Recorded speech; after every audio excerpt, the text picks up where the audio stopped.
নমস্কার সবাইকে, smile with মিশি নতুন আরেকটি ব্লগে আপনাদের সবাইকে অনেক স্বাগত। লাস্ট ব্লগে আমি আপনাদের সাথে শেয়ার করেছিলাম যে আমরা কাটরা স্টেশন এসে পৌঁছেছি। আজ এখান থেকেই শুরু।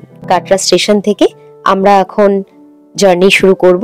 আমাদের যে হোটেল ঠিক বলবো না, এটা বৈষ্ণোদেবী ট্রাস্টের থেকে নিহারিকা কমপ্লেক্স। এটা কাটরা বাস স্টেশনের একদম কাছে। স্টেশন থেকে বাস স্টেশন হার্ডলি অটোতে 5 থেকে 7 মিনিটস এই নিহারিকা কমপ্লেক্স।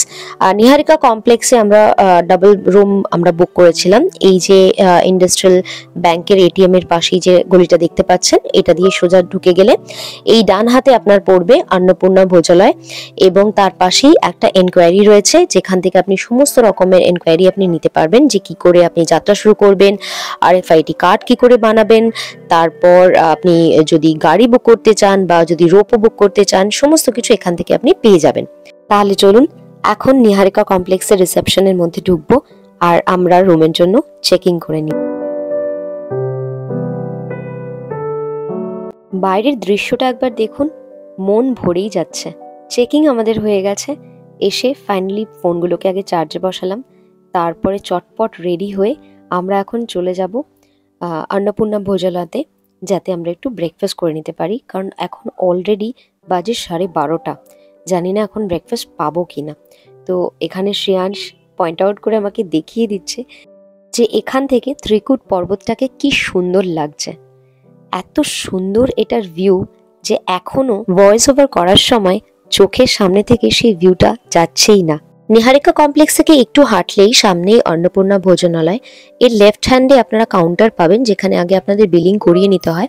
তো এখানে আমি নিয়ে নিয়েছি পুরি আর ছোলে। আর এই অন্নপূর্ণা ভোজনালয়তে কিন্তু পিওর খাওয়ার, ভেজ খাওয়ার পাওয়া যায়, যেখানে নো অনিয়ন নো গার্লিক, মানে পেঁয়াজ রসুন ছাড়া খাওয়ার পাওয়া যায়।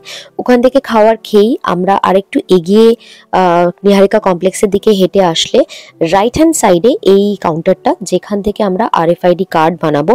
ওখানে গিয়ে যে কোনো একটা ID প্রুফ শো করলেই আপনাকে RFID কার্ড দিয়ে দেবে, যেটা গলায় ঝুলিয়েই আপনাকে কিন্তু যাত্রা শুরু করতে হবে। এখন আমরা দাঁড়িয়ে রয়েছি কাটরা বাস স্টেশনের কাছে। জাস্ট নিহারিকা কমপ্লেক্স থেকে বেরিয়ে এসে হাঁটা পথে 5 মিনিটও না, এখানেও কিন্তু RFID কার্ডের কিন্তু দেখুন কাউন্টার রয়েছে, যেখানে লেখা রয়েছে যাত্রা পঞ্জীকরণ। যদি আপনারা বাইরে কোথাও স্টে করেন, তাহলে আপনারা কিন্তু এই কাউন্টার থেকেও কিন্তু RFID কার্ড তৈরি করতে পারেন। আমরা কাটরা বাস স্টেশন থেকে বানগঙ্গা পর্যন্ত একটা অটো নিয়ে নিয়েছিলাম, কারণ অলরেডি আমাদের দেরি হয়ে গেছে। কারণ আমাদের ট্রেন সকাল 5:30টায় আসার কথা ছিল, সেই হিসেবেই আমরা প্ল্যান করেছিলাম। আর আমাদের রোপোর বুকিং আছে দুপুর 3টের সময়। যদিও মনে হচ্ছে যে দুপুর 3টের মধ্যে মন্দির পর্যন্ত তো পৌঁছানো অসম্ভব। জয় মাতা দি বলে যাত্রা শুরু করলাম। আজ এই পর্যন্ত, দেখা হচ্ছে পরের ভিডিওতে খুব তাড়াতাড়ি।